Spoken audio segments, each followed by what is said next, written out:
Hey, salut tout le monde! Cette semaine, j'ai décidé de faire une vidéo spéciale pour vous autres avec des invités spéciaux. À ma gauche, mon ami Xav. Salut Québec! Puis à ma droite, mon autre ami directement de Californie, Darian. Bonjour! Bon, cette semaine, comme je vous dis, j'ai décidé de faire un autre genre de vidéo. Ça m'a demandé beaucoup de recherche, mais tu sais, c'est un sujet passionnant. Fait que là, on va vous parler de la littérature française. Bon, j'en entends déjà certains qui vont dire dans les commentaires. Ben voyons, Jake! Nous on aimait ça les vidéos sur l'intimidation! Voyons! La littérature française! Mais écoute, mon gars, je vais te dire de quoi, là. Dans la vie, il n'y a pas juste l'intimidation, faut s'ouvrir ces autres cultures. Fait que c'est pour ça que nous autres, on a décidé de vous parler de mon écrivain favori, Guy de Maupassant! Ma vidéo va se dérouler en 3 parties. 3! Pour commencer, votre Californien préféré, il va vous présenter Maupassant ainsi que 5 de ses principales œuvres. Et tout de suite après, mon ami Xav va vous parler des thèmes abordés par Maupassant et pourquoi ces textes restent des classiques. Et pour finir la vidéo en beauté, je vais vous lire un extrait d'une nouvelle de Maupassant et je vais la commenter. À tout de suite.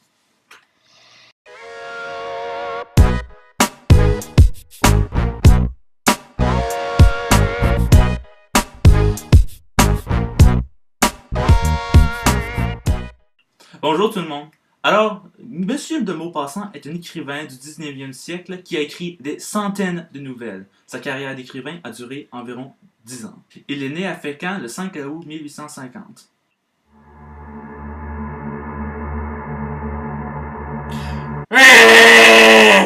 Les soirées de Médan fut l'événement qui avait commencé sa carrière en 1880 lorsqu'il a présenté la nouvelle Boule de Suif. Avant cette soirée, Gustave Flaubert, ami de sa mère, lui a enseigné l'art de la littérature. Les premières ébauches ne lui convenaient pas, mais en voyant le travail impeccable de Maupassant dans Boule de Suif, il sut que c'était le moment pour le dévoiler au grand jour. Flaubert est mort 2 mois après et a laissé comme héritage son savoir à Guy de Maupassant. Il était un mentor exigeant et sévère. Mais c'est de la merde! Recommence! Comme Maupassant avait fait des centaines d'œuvres, je vais vous en montrer 5. Boule de Suif. Boule de Suif a eu lieu pendant la guerre franco-prussienne entre 1870-71. Cette nouvelle démontre comment c'est chacun pour soi pendant la guerre. 2. La parure. La parure se déroule après la Révolution française lorsque le peuple avait plus de liberté. Cette nouvelle démontre le contraste entre la bourgeoisie et le petit peuple. 3. Le Horla. Le Horla démontre que Maupassant commence à devenir fou. Elle démontre aussi que les personnes dans la folie ne sont pas aussi bien traitées qu'aujourd'hui. 4. Bel-Ami. Bel-Ami représente spécifiquement la vie sociale à Paris au 19e siècle. Elle démontre très en détail l'ascension dans la pyramide sociale. 5. Pierre et Jean. Pierre et Jean représentent aussi beaucoup de la vie, probablement dans la Normandie au 19e siècle. Elle parle d'une grande rivalité fraternelle. Vers la fin de sa vie, M. de Maupassant est atteint de troubles mentaux sévères, comme moi. Ceci a beaucoup influencé ses œuvres, ce qui leur donne un élément fantastique. Ces troubles mentaux étaient tellement rendus sérieux que parfois, lors de ses crises, il croyait que ses cheveux lui faisaient mal. Le seul remède à ce mot était que sa compagne lui brosse ses cheveux. Henriette, j'ai mal aux cheveux! J'ai mal aux cheveux! Malheureusement, Maupassant a fait une tentative de suicide en 1892.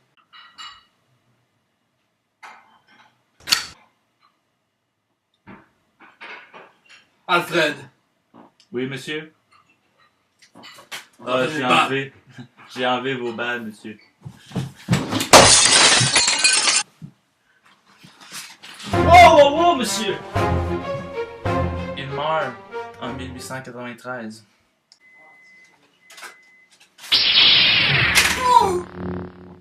Non, pas par un meurtre d'un Jedi.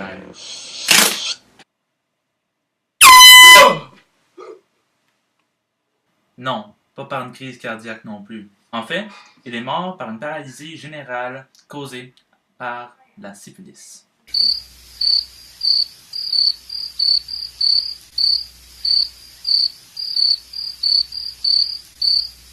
Maintenant, nous allons passer à Zav.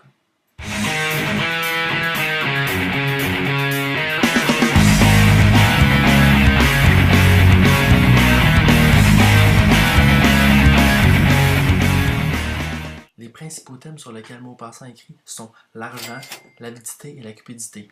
Il dénonce beaucoup l'avidité des gens et le désir du gain. Il dénonce aussi beaucoup les comportements de la bourgeoisie face au peuple. Ah, le peuple.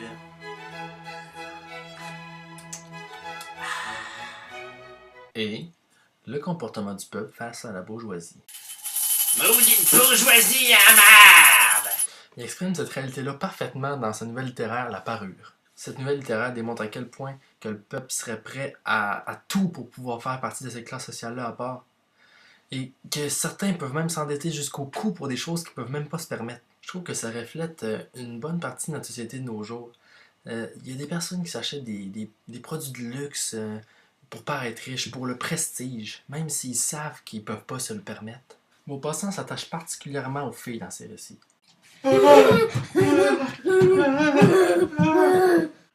Ben non, pas comme ça. Ils sont souvent victimes d'injustice. Par exemple, Boule de Suif, une jeune prostituée qui ne reçoit pas de nourriture de ses compagnons alors qu'elle leur en avait partagé plus tôt. Maupassant a le don de rendre ses personnages attachants et humains, ce qui nous aide à les comprendre beaucoup mieux. Les œuvres de Maupassant sont des classiques.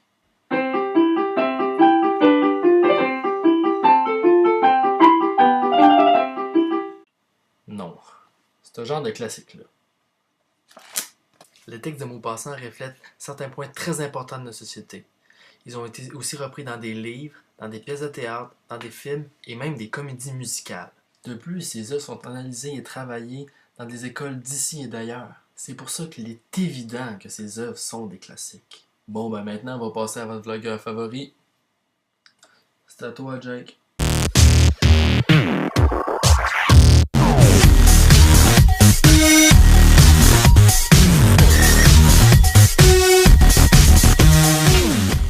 Comme vous le savez, je vais vous lire un extrait de Guy de Maupassant. J'ai choisi la nouvelle Boule de Suif, car c'est sa nouvelle la plus populaire et aussi sa première nouvelle publiée. C'est notamment grâce à Boule de Suif que Guy de Maupassant va connaître la célébrité. Mais avant tout, je vais vous faire un petit résumé de la nouvelle. L'histoire se déroule durant l'hiver de 1870-1871 à Rouen, durant la guerre franco-prussienne. 10 personnes vont prendre une diligence afin de fuir la ville. Dans ce groupe, on retrouve un couple de nobles, un couple de bourgeois, un couple de commerçants, 2 religieux, un démocrate ainsi qu'une prostituée, la jeune Boule de Suif. Le voyage s'amorce difficile, mais aucun d'eux ne pensait emmener de la nourriture. Sauf la jeune Boule de Suif. Généreuse comme elle est, elle va en partager à tout le monde. Les voyageurs font un arrêt à une auberge qui malheureusement est occupée par les Prussiens. Ceux-ci ne veulent pas les laisser partir, à moins qu'une des femmes couche avec le général. Au début, aucune ne veut.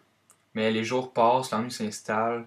Finalement, la jeune Boule de Suif décide de se sacrifier pour le groupe et couche avec le général afin que ceux-ci les laissent partir. Le lendemain, tout le monde ignore Boule de Suif qui pourtant s'était sacrifié pour eux. Le groupe repart, mais malheureusement, Boule de Suif n'a pas eu le temps de se prendre la nourriture. Elle laisse l'en demander aux autres, mais malheureusement, aucun d'eux n'accepte de lui en donner, ne serait-ce qu'un petit morceau de pain. L'histoire se termine sur Boule de Suif en pleurs.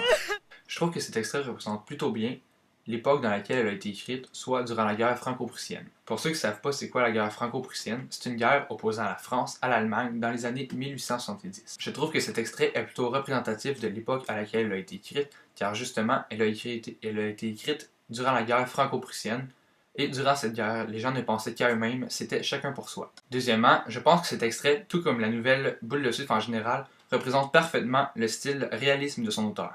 C'est pourquoi on a nommé Boule de Suif comme l'une des plus belles nouvelles de ce courant littéraire. Le réalisme est un courant littéraire dans lequel les héros romantiques sont plutôt devenus des gens normaux, soit des paysans, des bourgeois, des prostituées, etc. Et c'est justement ce qu'on retrouve dans Boule de Suif. De plus, on reconnaît Maupassant dans cet extrait à sa façon de critiquer la société.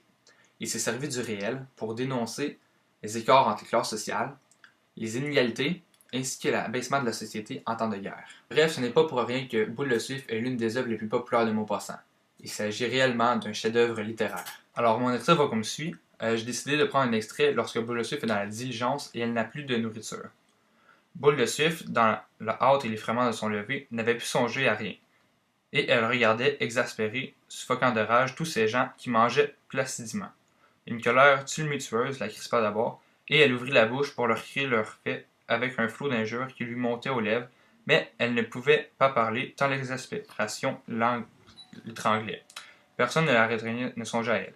Elle se sentait noyée dans le mépris de ses gredins honnêtes qui l'avaient sacrifiée d'abord, rejetée ensuite, comme une chose malpropre et inutile. Alors elle songea à son grand panier, tout plein de bonnes choses qu'ils avaient goulûment dévorées. Elle fit des efforts terribles, se raidit, avala ses sanglots comme les enfants, mais les pleurs montaient, luisaient au bord de ses paupières, et bientôt deux grosses larmes se détachaient de ses yeux, roulèrent lentement sur ses joues. D'autres les suivirent plus rapidement, coulant comme les gouttes d'eau qui filtrent d'une roche, et tombant régulièrement sur les courbes rebondies de sa poitrine. Elle resta droite, le regard fixe, la face rigide et pâle, espérant qu'on ne le verra pas. Mais la comtesse s'en aperçut et prévint son mari d'un signe. Il haussa les épaules comme pour dire « Que voulez-vous? Ce n'est pas ma faute. » Madame Loiseau eut un rire muet de triomphe et murmura « Elle pleure sa honte. » Les deux bonnes sœurs s'étaient remises à prier, après avoir roulé dans leur papier le reste de leur saucillon. Alors Cornudet, qui digérait ses œufs, étendit ses longues jambes sous la banquette d'en face, se renversa, croisa les bras, sourit comme un homme qui vient de trouver une bonne farce, et se mit à siffloter la mère Essaille. Toutes les figures se rembrunirent. Le chant populaire, assurément, ne plaisait point à ses voisins. Ils devinrent nerveux, agacés, et avaient l'air prêts à hurler comme des chiens qui entendaient une orgue de barbarie. Et s'en aperçut, ne s'arrêta plus. Parfois même, il fredonnait les paroles.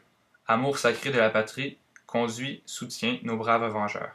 Liberté, liberté chérie, combat avec tes défendeurs. On fuyait plus vite, la neige était plus dure, et jusqu'à Dieppe, pendant les longues heures mornes du voyage, à travers les chaos du chemin, par la nuit tombante, puis dans l'obscurité profonde de la voiture, il continua, avec une obstination féroce, son sifflement vengeur et monotone, contraignant les esprits là et exaspérés à suivre le chant d'un bout à l'autre, à se rappeler chaque parole qu'il expliquait sur chaque mesure. Et Boule de Suif pleurait toujours, et parfois un sanglot qu'il n'avait pu retenir, passant en deux couplets dans les ténèbres. C'est ce qui conclut notre vlog spécial sur Guy de Maupassant. J'espère que vous en avez appris davantage. On se revoit la semaine prochaine pour une autre vidéo. D'ici là, vous pouvez liker, partager ou vous abonner. Puis je vous invite à vous abonner à la chaîne YouTube de mon ami Xavier sur xav.lavqc ou celle de mon ami Darian sur newspower63. Fait que c'est tout. On se revoit la semaine prochaine. Bye!